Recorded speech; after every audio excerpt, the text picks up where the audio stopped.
Hello दोस्तों और स्वागत है आपका हमारे YouTube channel let's succeed together में।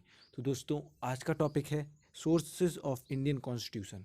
जैसा कि आप सब ने पॉलिटी के first chapter making of constitution में पढ़ा होगा कि भारत का संविधान बना था तो जब हर देश के संविधान को रीड किया गया और उन संविधान से जो हम अच्छी चीज़ सीख सकते थे उसको लेकर हमारे कॉन्स्टिट्यूशन में इंक्लूड किया गया था।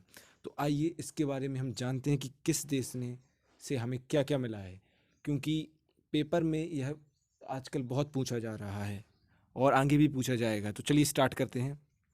तो सबसे पहले भारत का कॉन्स्टिट्यूशन एग्जिस्टेंस में आया था 26 नवंबर दो 1949 को। 26 नवंबर 1949 को हमारा कॉन्स्टिट्यूशन बनकर तैयार हुआ था। और जो कॉन्स्टिट्यूशनल असेंबली थी उसने वेरियस कंट्रीज़ के कॉन्स्टिट्यूशन को रीड किया, उनको देखा और उनमें से जो अच्छी चीज़ें थी जो अपने कॉन्स्टिट्यूशन में होना चाहिए उनको वहाँ से अडॉप्ट किया। इसके अलावा 1935 में जो गवर्नमेंट ऑफ इंडिया एक्ट आया था उससे भी हमारे कॉन्स्टिट्यूशन का मैक्सिमम पार्ट उसी से लिया गया है। और जो बाकी के फीचर्स जो बोरो किए गए हैं, आइए आज हम उनके बारे में जानेंगे कि apart from government of Indian act 1935 which things we borrow from others constitution. तो आइए सबसे पहले देखते हैं हम जो गवर्नमेंट ऑफ इंडिया एक्ट 1935 से जो हम ने जो फीचर्स लिए हैं उनके बारे में। क्योंकि दोस्तों इस एमसीक्यूज़ में बहुत कन्फ्यूज़न होती है कि किस देश से हमने क्या लिया है, और यह आपको नंबर मिलने का एक बहुत अच्छा पार्ट है, इसलिए आप इसको मिस ना कीजिए। आपसे बहुत बार बार रिक्वेस्ट कर रहे हैं कि वीडियो एंड तक देखिएगा, अब ज़रूर आपके लिए बेनिफिशियल होगा। ठीक है, तो जो अपने भारत का इंडियन जो गवर्नमेंट ऑफ इंडियन एक्ट 1935 थी उससे हमने लिया फेडरल स्कीम। फेडरल स्कीम मतलब यूनियन सेंट्रल और स्टेट दो टायर में भारत की पॉलिटी बांटी है। Second office of governor, third judiciary न्यायपालिका, fourth public service commission, five emergency provision और सिक्स है एडमिनिस्ट्रेटिव डिटेल्स जो भारत की India the Government of India Act 1935 से ली गई हैं। ठीक है, नेक्स्ट इज ऑस्ट्रेलियन कॉन्स्टिट्यूशन। तो जो ऑस्ट्रेलियन का कॉन्स्टिट्यूशन था उधर से हम लोगों ने क्या अडॉप्ट किया है, फर्स्ट कनकरन लिस्ट। जो आप जैसा कि आप जानते होंगे कि भारत के संविधान में 3 लिस्ट दी गई हैं, यूनियन लिस्ट, स्टेट लिस्ट और कनकरन लिस्ट। जो यूनियन लिस्ट होती है उस पर कानून बनाने का अधिकार रहता है सेंटर के पास। जो स्टेट लिस्ट रहती है उस पर कानून बनाने का अधिकार किसी पास रहता है, स्टेट के पास। और जो कनकरंट लिस्ट रहती है उस पर दोनों का, state as well as centre, दोनों कानून बना सकते हैं। तो वो कहाँ से ली गई है, ऑस्ट्रेलिया से। ठीक है, सेकंड लिया गया है freedom of trade, commerce and intercourse in. और थर्ड है joint sitting of the two houses of the parliament. तो दोस्तों कभी ऐसा भी होता है कि किसी बिल पर राज्यसभा और लोकसभा में एक मत ना रहने के कारण वह बिल पास नहीं हो सकता। तो उस समय प्रेसिडेंट एक जॉइंट सिटिंग बुलाते हैं, और जिसको प्रिसाइड कौन करता है यह भी याद रखिएगा, जो लोकसभा का स्पीकर होगा वो जॉइंट सिटिंग को क्या करेगा, प्रिसाइड करेगा। ठीक है, उसके अध्यक्ष रहता है। तो आप ये तीनों बात याद रखिएगा कि ऑस्ट्रेलियन की कॉन्स्टिट्यूशन से हमने कनकरेंट लिस्ट ली है, freedom of trade, commerce and intercourse लिया है, और तीसरा जॉइंट सिटिंग, ये इंपॉर्टेंट है दोस्तों, लिया है। Next is Canada. तो federation with a strong centre, first thing. देखिए फेडरेशन भी दो तरह का होता है कि आप एक हो, आप मान सकते हैं कनाडा का और दूसरा मान सकते हैं आप अमेरिका का। तो इसमें अंतर क्या है, तो अमेरिका का जो देश है यूएसए, वह अलग अलग स्टेट्स मिलकर बना है, परंतु जो कनाडा या भारत का है उसमें हमने एक बड़े स्टेट में अलग अलग राज्यों को उकेरा है। आ रहा है आपको समझ में? इसलिए जो फेडरेशन जिसमें जो सेंटर है वो यह अहम भूमिका निभाता है।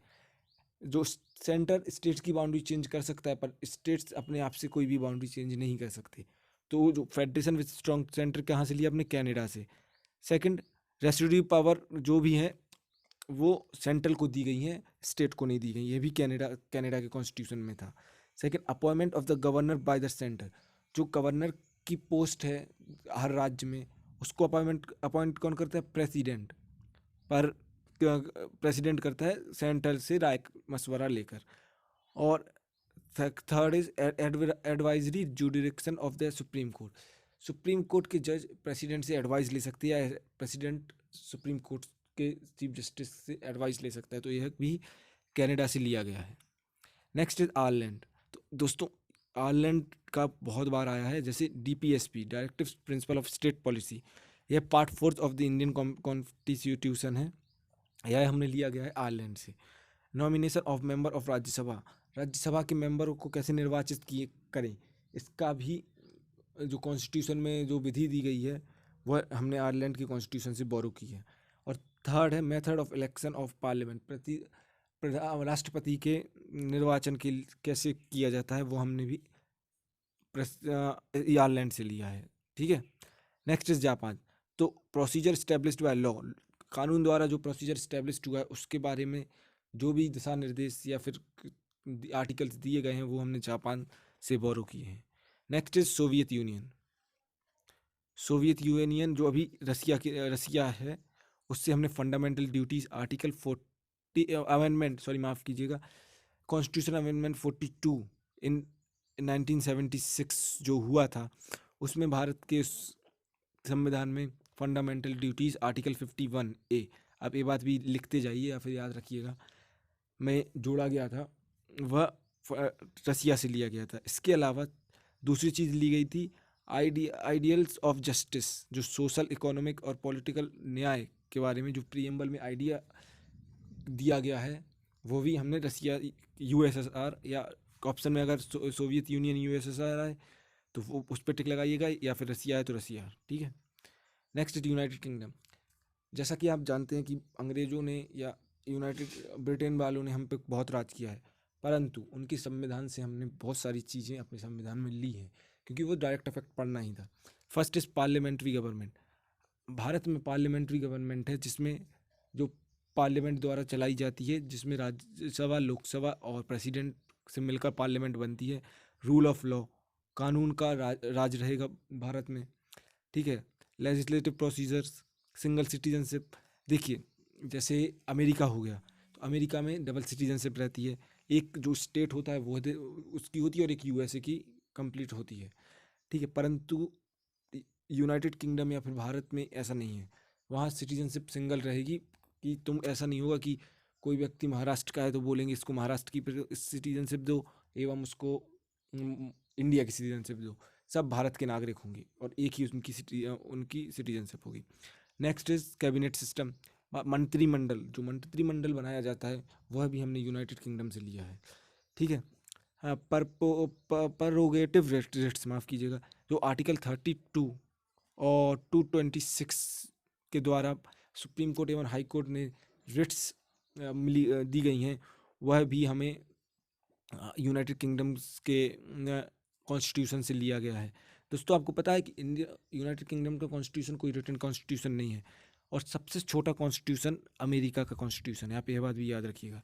तो ये रिट्स आप, और अगर आप पे बने तो आप कमेंट बॉक्स में लिख कर बताइए कि भारत में अभी कितनी, मतलब कॉन्स्टिट्यूशन में कितनी रिट्स दी गई हैं अंडर आर्टिकल 32। ठीक है। पार्लियामेंट्री प्रिविलेजेस, और बाई कैमरलिज्म, मतलब लोकसभा राज्यसभा। ठीक है। तो इस 8 चीज़ें हमें यूनाइटेड किंगडम के कॉन्स्टिट्यूशन से मिली हैं। Next is United states of America या यूनाइटेड स्टेट्स। तो जो फंडामेंटल राइट्स है, मौलिक अधिकार, पर बैकबोन ऑफ एनी कॉन्स्टिट्यूशन और डेमोक्रेसी, जो भारत के मानव रहने वालों के जो अधिकार हैं वह हमें यूनाइटेड स्टेट्स से मिले। इंडिपेंडेंस ऑफ द जुडिशरी, न्यायपालिका की आज़ादी, जुडिशियल रिव्यू, कोई भी चीज़ से अगर किसी भी निर्णय से या फिर से आप सरकार की संतुष्ट नहीं है तो उसको आप जुडिशियल, मतलब न्यायपालिका में उसको भेज सकते हैं और उस पर जब कार्रवाई होगी, यह भी हमें यूनाइटेड स्टेट्स से मिला है। Fourth is impeachment of president, president पे जो महाभियोग लगता है वह भी हमें यूनाइटेड स्टेट्स से के कॉन्स्टिट्यूशन से मिला है। दोस्तों प्रेसिडेंट, जो इम्पीचमेंट ऑफ प्रेसिडेंट है वो भारत के और अमेरिका के कॉन्स्टिट्यूशन में एक डिफरेंस ये है कि अब भारत के कॉन्स्टिट्यूशन में जब तक वो कोई प्रेसिडेंट की पोस्ट पर रहेगा जब तक उन पर इम्पीचमेंट लागू हो सकता है। परंतु अमेरिका में ऐसा होता है कि अगर प्रेसिडेंट ने अपनी पोस्ट से रिज़ाइन दे दिया या फिर किसी और या फिर पोस्ट से चला गया, फिर भी उन पर इम्पीचमेंट की कार्यवाही चालू रहती है। Fifth is removal of supreme court जजेस एंड हाई कोर्ट जजेस। सुप्रीम कोर्ट और हाई कोर्ट के जो जज होते हैं उनको रिमूव करने की का जो प्रोसीजर है वो भी यूनाइटेड स्टेट के कॉन्स्टिट्यूशन से हमने लिया है। पोस्ट ऑफ वाइस प्रेसिडेंट भी हमने लिया है। तो आप ये 6 चीज़ें ली हैं, आप याद रखिए। जर्मनी के जो कॉन्स्टिट्यूशन है उससे हमने लिया है suspension of fundamental right during emergency.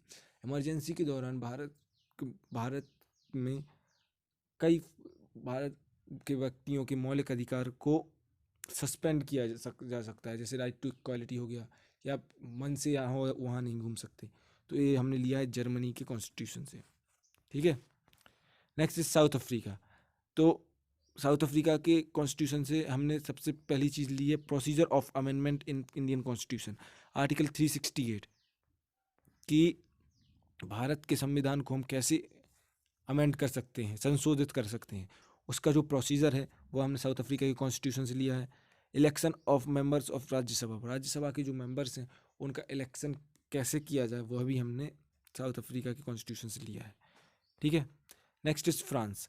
तो फ्रांस रिपब्लिक का आइडिया कि गणतंत्र का आइडिया हमने फ्रांस के कॉन्स्टिट्यूशन लिया, एवं फ्रेंच रिवॉल्यूशन के बाद जो वहाँ पर ideals of liberty, equality and fraternity जो इसकी भावनाएं थी जो अपने प्रीएम्बल में दी गई हैं, उसको भी हमने फ्रांस के कॉन्स्टिट्यूशन से अडॉप्ट किया है। तो दोस्तों आपको ये हमने एक ब्रीफ वे में आपको ये सब बता दिया कि किस कॉन्स्टिट्यूशन से क्या क्या लिया गया है। तो आपसे एक ही रिक्वेस्ट है कि कृपया आप इसको अच्छे से पढ़ लें और बार बार रिवाइज़ कीजिए।